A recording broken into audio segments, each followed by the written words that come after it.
Hi guys, welcome back. I have a little technique I'd like to show you today. I often get asked about this piece that I've created here with this bark inclusion and how I've created this opalescent-like look.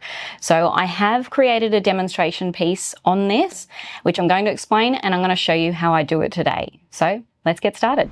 Okay, so I'm going to quickly go through with you what I'm using today. I will be using Resi Clear, a couple of our pearl powders, so Satin Blue and Pearl Green, and framework that I've already done. And if you want to refer to how I've done this, please make sure you look back through our fundamentals playlist and have a look at the framing up process there. Also, I've pre-mixed my Resi Clear. If you want more info on the mixing and measuring, make sure you check out the link below for that as well. So when I'm creating this effect, I do like to use it on bark pieces or textured pieces. And the reason I like to do that is because it actually accentuates the texture through the bark patterning, and you can get a lot of depth to it when you're using it with a tinted pour. So in brief, what I've done with this piece is the bark here I basically cleaned out, and you should be doing this with all of your bark pieces, that you make sure that you wire brush them out, air compress them out, make sure there's no dust and debris attached. I seal it up with the Resi Clear. I usually do 2 to 3 seal up coats, and they're very thin coats, and it's just to seal it and make sure that it's got a basically good coating of the Resi Clear. If it doesn't, what'll happen is a lot of bubbles will come out because bark can be quite porous.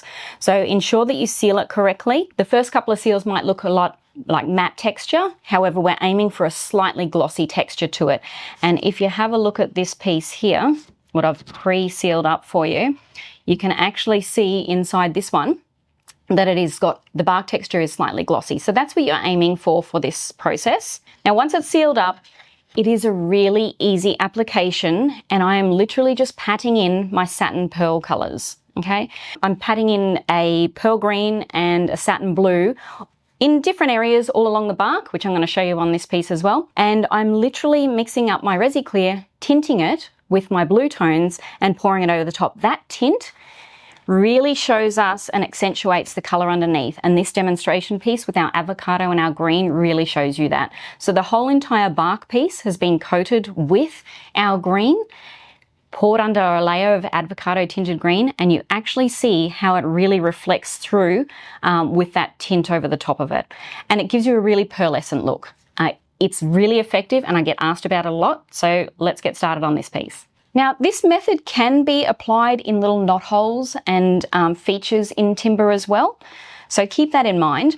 Because of the shape of my framework, I am going to be using just a couple of paintbrushes today to pat in my pearl powder.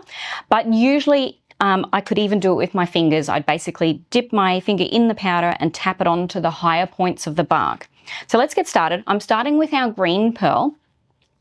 And just for a demonstration's sake, I'm going to be putting green pearl down the back long side of the bark, and then I'll be putting our satin blue along the front side, just so you can see the difference between using the green and the blue satin colors.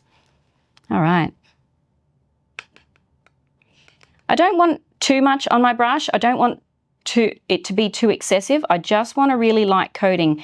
The aim is to have a light coating and not have chunks of the powder sitting there. If you do have chunks and you haven't just got a light film, what'll happen is those chunks of powder will actually end up floating up into your resin, and it'll look like an imperfection. It'll look like you've got bits of cotton. It won't sort of mix in. So the aim is just for a really thin coating along the top of that bark edge. Anything that's too excessive, if you accidentally drop a bit too much in, or you've got too much loose powder, you can actually just sort of blow it out lightly. So I'm just patting it inside here. Another way to do this, if you wanted as well, is to actually have a really, really, really small quantity of thickened up resin and put your powder in it. You do need it quite a thick consistency, because what you don't want to happen is for the resin to run. And with that thicker consistency, you make it into like a paste. You can also paste that on, so that way you have a, I guess, a thicker coverage of the color if you wanted to go down that path. And that was a similar technique to what I used on this avocado piece. So I've got a little bit of excess in here. So I'm ever so slightly going to just tip it upside down to start with and tap out my excess and give it a little blow as well. Wear a mask if you're concerned. Basically, if you have a look at it now, I've got a little bit down some of those cracks there. You can see one side now I have coated with our green pearl. I'm going to do the other side with our satin blue, and then we'll be able to start tinting up our resin. This is our satin blue. I actually really love using our pearly colour powders because you can use them alone and they just look like a milky mother of pearl colour in your resin when you're mixing it in with your bigger jobs. But you can also tint them with a darker tint, and you get, for instance, if I use our satin blue and I put in our black with it, our jet black dye, you actually get a real deep midnight blue colour. So the pearl colours really work well with being used alone or being used with darker colours. So that's just a hot tip for you there. You can already see the difference between the two pearl colours when you are putting them on a darker base. And that's also what helps. I mean, the bark is generally a darker colour. So having this lighter pearl colour with the darker base does help it reflect differently as well. Pretty much covered now. Once again, I'm going to be tapping out the excess. So I do have a little bit of excess in here. Making sure I don't have any of that loose powder.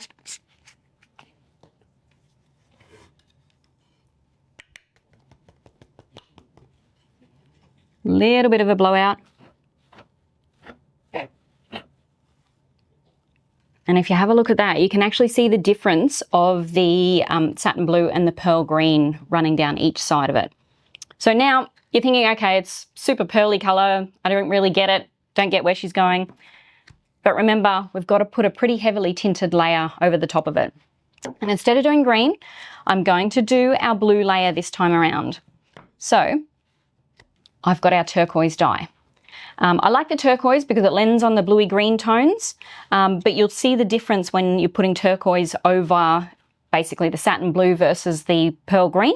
And you'll also see the difference when I've got it at depth versus a thin layer of it, which is the reason why I've chosen this sample bark piece to use today. I am going to just wipe down my acrylic on the side of this mold, just using our isopropyl, just to make sure you guys can see clearly when I'm pouring it in, but also so the outside of my frame, the powder that's sitting on it, doesn't actually adhere to my layer of resin that I'm putting in.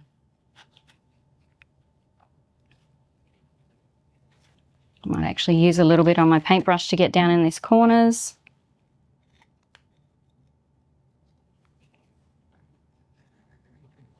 Okay, all clean. Now, with my pre-mixed Resi clear here, I'm going to put in quite a number of drops of my turquoise. Turquoise has a decent amount of pigmentation to the dye, but it's not super concentrated like what the jet black is. So I'm probably going to aim for about 9 or 10 drops. Wish me luck, because these bottles aren't the greatest to pour out of.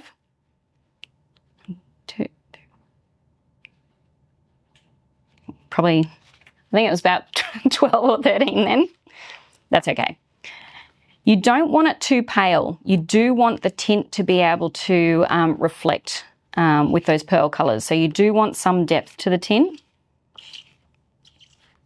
But you also don't want to go too dark. You want to still be able to see the light reflecting from the pearl colours. I think that's just enough though. We've got to remember some of this will be poured in a thin layer and some will go a fair bit deeper.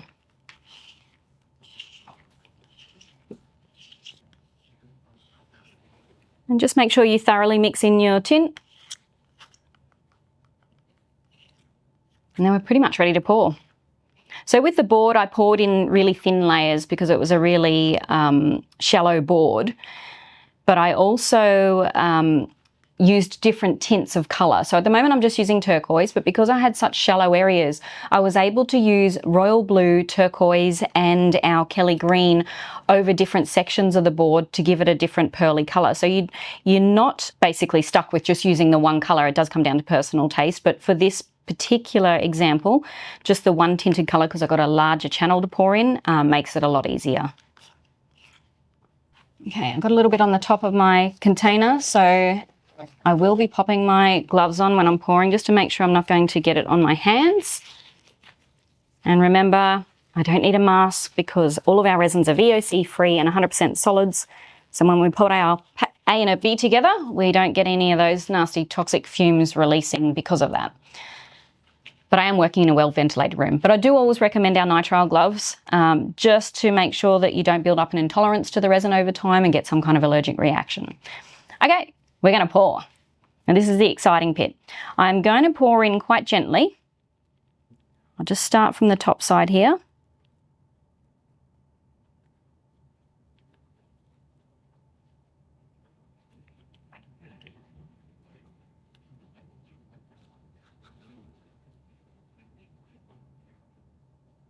And I want just enough to cover the top.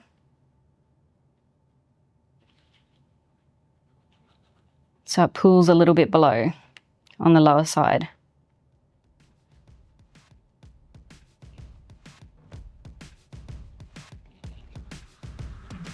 And that's pretty much it. Now I literally wait for this to cure, and I will have a demonstration piece exactly the same as this. So you will see the difference of what it looks like with the tinted layer over the top of it and how it really reflects that sort of pearly color. So it's quite an easy technique, but it's a really, really effective one. So guys, I recommend you give this a try if you are doing any timber work that has any bark or texture to it. It doesn't work as much on a smooth, flat surface because you really need that texture to see the colors and have the light reflect on it.